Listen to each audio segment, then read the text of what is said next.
As we go into the penultimate lesson, what we're going to do in this video is look at the meaning of dreams. Can we derive any kind of meaning from the dreams that we have?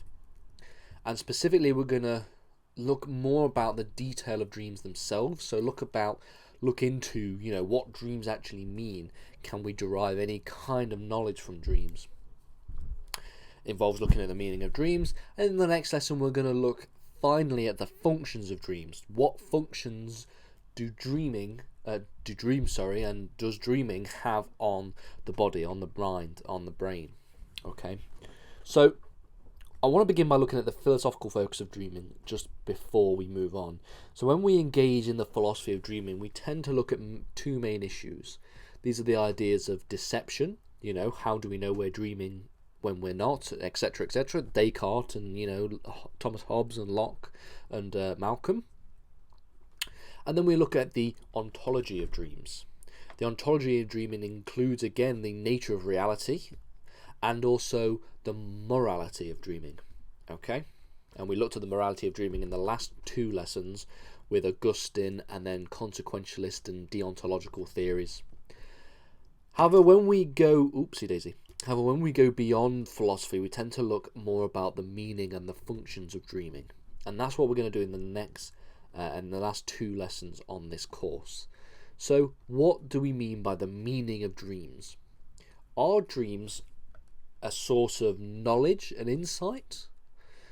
For example, different dreams to be distinguished by their epistemic value, their value to knowledge?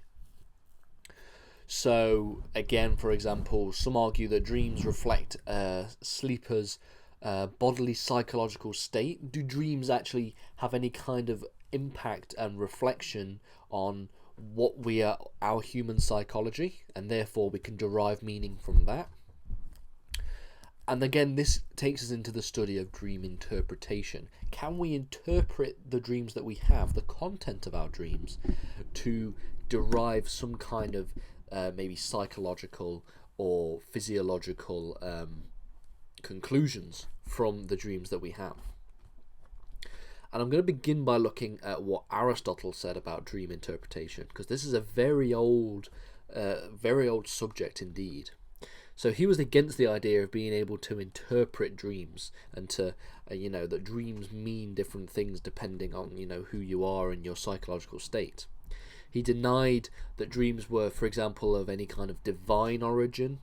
Okay, he also believed such dreams were most likely would occur in dullards whose minds resemble an empty desert, which is a very quite a mean thing to say. So effectively, he said that the dreams that he has have the same kind of content and character as any other human being, even people whose minds resemble empty deserts. That's what he argued. So he argued that dreams, the meaning of your dreams, you cannot, come to any kind of conclusions about the meaning of dreams. And again, this is a similar view that was held by other early philosophers. I say early philosophers, older philosophers, more of the Enlightenment kind of philosophers. So people like Hobbes in 1651, Immanuel Kant in 1766, and Schopenhauer in 1847, they all came to similar conclusions that dreams don't really have any kind of extra meaning behind them. They're just, representations and mental images in the brain that could occur regardless of your psychological state and regardless of whether or not your mind resembles an empty desert. However, when it comes to the interpretation of dreams, we can't go without talking about Sigmund Freud. So according to Freud, dream interpretations assumes a prominent role as the sort of royal road to the knowledge of the unconscious. So Freud argued that there was a lot more to dreaming than just mental representations and images. He believed that it was a source of knowledge of our unconscious state.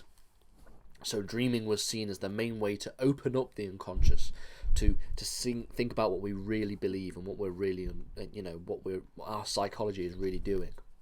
And so psychotherapy is aimed at helping people with mental health issues, for example, or psychological problems, and this often involves the analysis of one's dreams. Freud believed that dreams reflect our psychological states, our mental states. And so throughout history, views on dreams and dream interpretation often changes in tandem with the views of the origin and sources of dreaming. So we had to go to the sort of psychological and scientific sources of dreaming. For example, in 1988, Hobson famously argued that dreams are a product of just random brainstem-driven activation of the brain during sleep. Like I said, just mental representations, images, neurons firing. This is what a dream simply is. And he argued that dreams give us about as much insight into our psychological state as a Rorschach test. The famous Rorschach test being an image with a number of sort of black ink blobs, and apparently the way you are asked,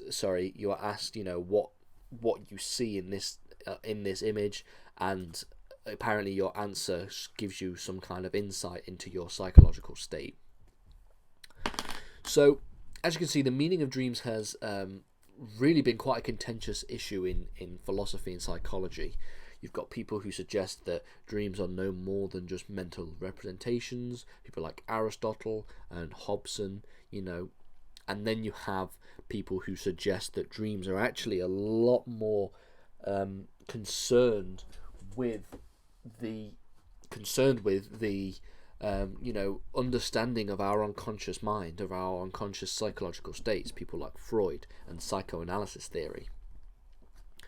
So as a summary then, we've moved away from the philosophy of dreaming to more the psychological impact of dreaming and what it really means within the realm of psychology.